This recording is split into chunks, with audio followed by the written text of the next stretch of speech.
Hi guys and girls, I'm Obsidian Ant and this is Hyper Light Drifter. It came out a couple of weeks ago after quite a long development period. It was a campaign for it back in 2013 on Kickstarter with an announced completion date of around about 2014. But obviously there's been a few delays. It's here though, and that's the main thing. So, what is Hyper Light Drifter?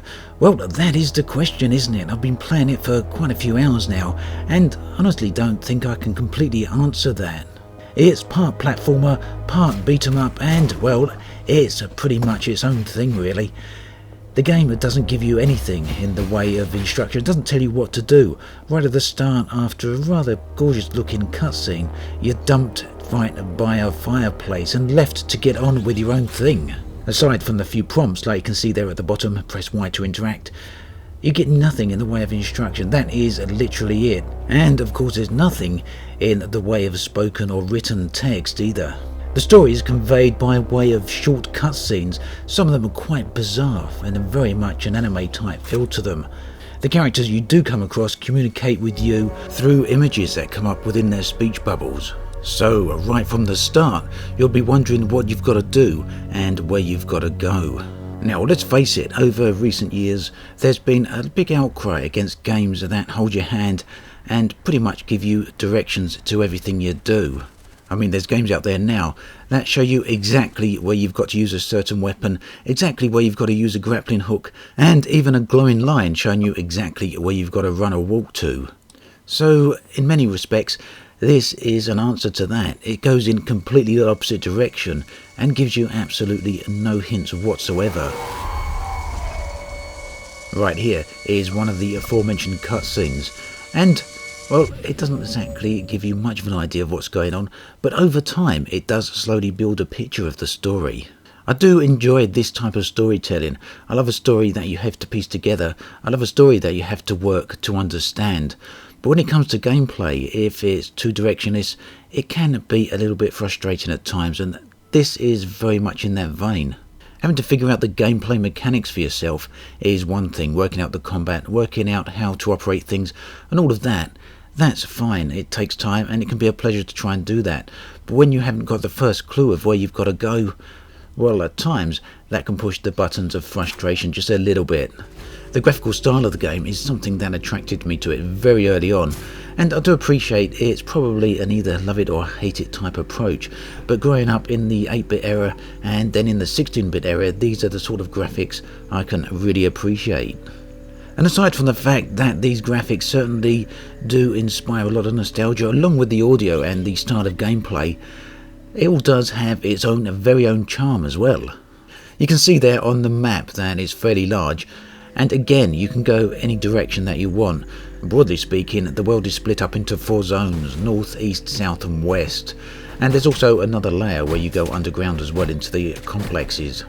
But where I think the game is going to shine for many people is the combat, and I'm by no means the best person at showing this type of combat off, but it's extremely fast paced and quite a challenge as well.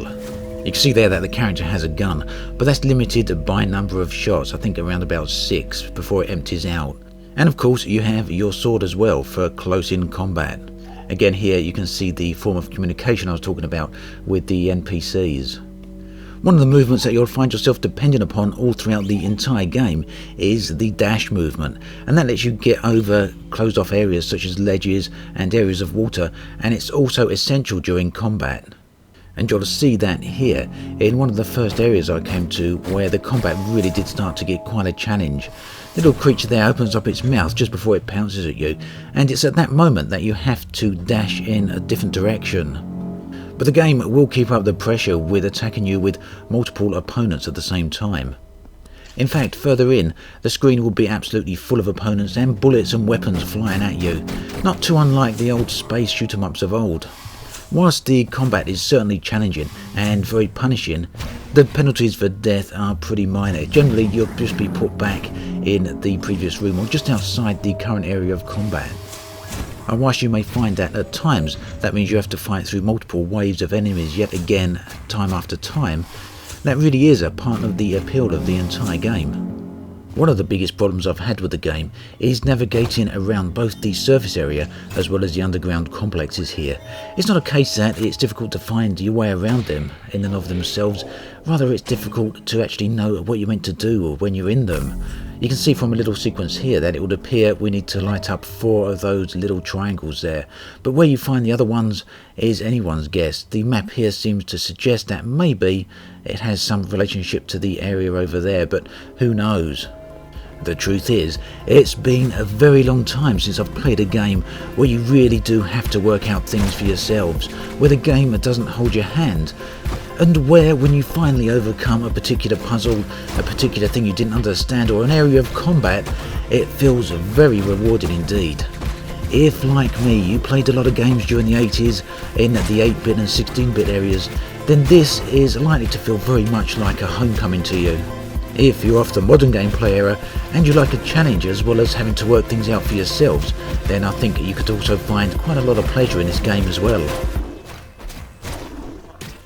Ultimately, it's not without its flaws and its frustrations, but it is a step into the bizarre and the unusual. It's its own unique thing, and for that, I'm glad I've sat and played it. As always, thanks for watching, and I'll catch you guys and girls next time.